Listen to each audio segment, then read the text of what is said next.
Pada video kali ini saya ingin menjelaskan bagaimana cara kita untuk mengupdate data pada pivot table. Sebelumnya kita sudah pernah belajar bagaimana cara membuat pivot table di Microsoft Excel. Teman-teman bisa temukan videonya pada channel ini.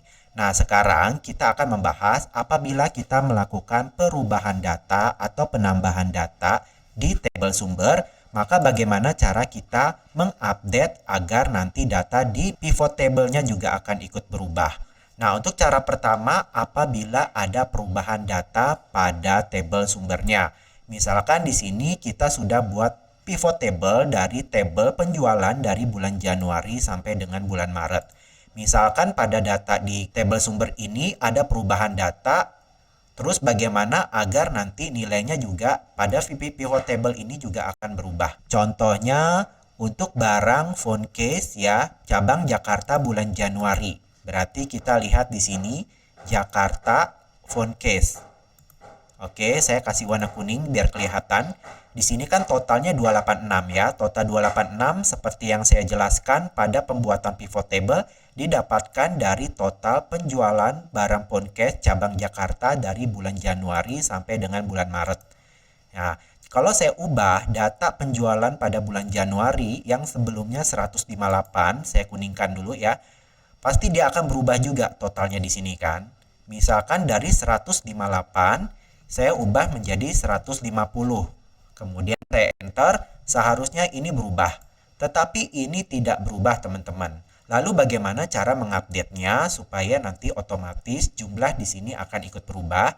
Caranya, setelah kita mengubah datanya, kita klik kemudian di salah satu sel yang berada di pivot table, sehingga nanti dia akan mengaktifkan menu pivot table analyze.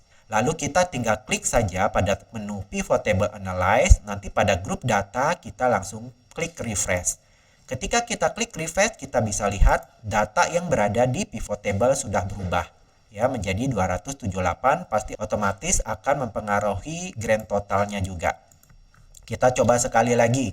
Misalnya bulannya apa nih? Saya klik di bulan Maret ya. Saya pilih yang bulan Maret, saya filter.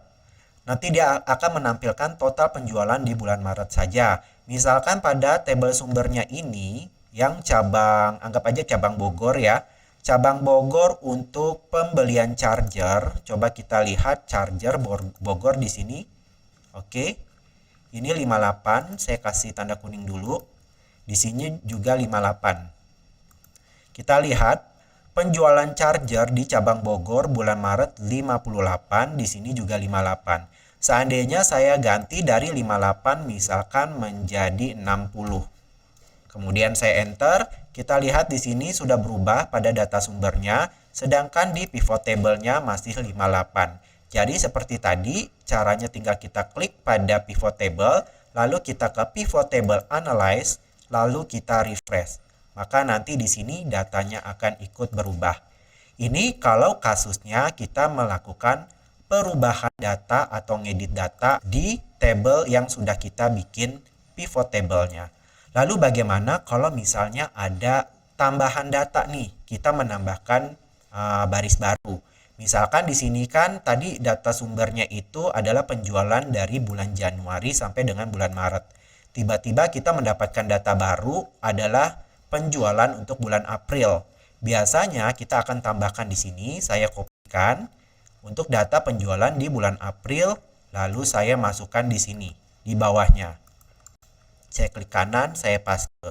Ketika kita mengcopy atau menambahkan baris data baru penjualan di bulan April, ketika kita coba refresh di sini, saya klik pada pivot table analyze, kemudian saya refresh, dia tidak melakukan perubahan data.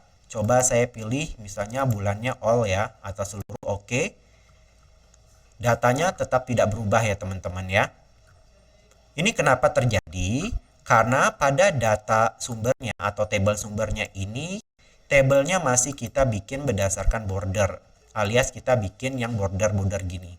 Kita belum buat ya tabel ini menjadi dinamis. Jadi lebih enak coba misalkan yang April ini saya delete dulu ya. Jadi caranya teman-teman apabila supaya kita menjadikan tabel ini dinamis. Jadi kalau misalnya kita melakukan update data, misalnya ada data baru di bulan berikutnya, yaitu di bulan Maret, maka nanti kita bisa juga mengupdate di pivot table-nya secara otomatis. Bagaimana? Jadi sebelum buat pivot table, kita harus ubah table sumbernya ini menjadi table dinamis. Jadi kita hapus juga nih pivot table-nya. Kita coba hapus pivot table-nya, saya delete. Nah, di sini cara untuk membuat table ini menjadi table dinamis, kita blok dulu tabelnya. Kemudian kita bisa ke tab menu home, habis itu kita pilih ya format as table. Kemudian teman-teman bisa lihat format stylenya mau seperti apa. Atau bisa juga teman-teman ketikkan tombol Ctrl dan T pada keyboard. Ya, saya coba ketikkan tombol Ctrl dan T pada keyboard. Nanti dia juga akan muncul yang namanya create table. Nanti di sini, where is the data for your table, kita pastikan ya, range datanya sudah terblok semua. Kemudian kalau ada header alias my table has header, ada judul kolomnya di sini, kita bisa centang. Lalu kita klik OK. Maka nanti teman-teman di sini melihat pada header tabelnya itu akan muncul lambang filter ya. Lambang filter itu menunjukkan kalau table sumber kita ini sudah berubah menjadi table dinamis. Gimana pada saat kita menambahkan baris baru atau data baru di bawahnya, nanti dia akan otomatis mengupdate pada saat kita bikin pivot table.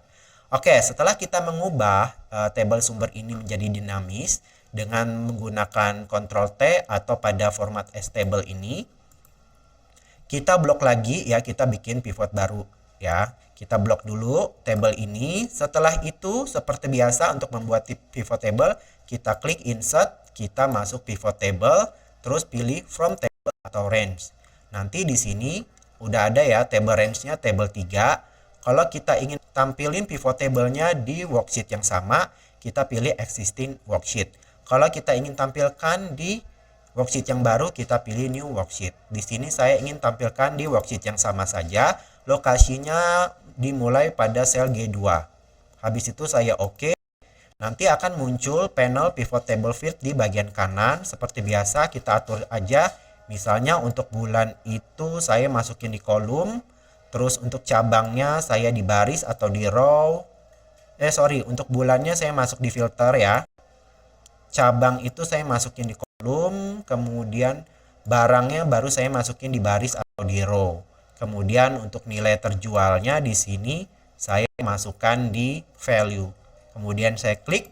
Di sini kita sudah punya ya data pivot table-nya untuk keseluruhan cabang dan juga barang ya, serta juga keseluruhan dari bulan Februari sampai bulan Maret. Sekarang kita coba tambahkan data baru di sini ya, data penjualan di bulan April. Saya copy, saya blok aja dulu, saya blok, kemudian saya copy. Kemudian saya pastekan di bawah table ini. Saya paste. Nah, di sini coba kita lihat belum terupdate ya teman-teman ya. Dan kita lihat pada bulannya juga masih bulan Maret. Jadi cara mengupdate-nya seperti pada cara pertama. Setelah kita menambahkan baris baru atau data baru, kita klik saja di salah satu sel yang berada di area pivot table. Kemudian kita klik pivot table analyze, baru kita refresh. Maka nanti otomatis datanya akan terupdate. Ya, dia akan melakukan perhitungan atau penjumlahan penjualan dari bulan Januari sampai dengan bulan April. Kita lihat pada bulannya. Nah, sekarang akan muncul ya bulan April. Sebelumnya kan bulan Maret. Sekarang kita sudah memasuki bulan April. Oke. Jadi seperti itu teman-teman ya, bagaimana cara mengupdate data pivot table pada saat terjadi pengupdatean data di data sumbernya. Terima kasih sudah menonton video ini. Semoga apa yang disampaikan bermanfaat dan sampai jumpa lagi. Bye.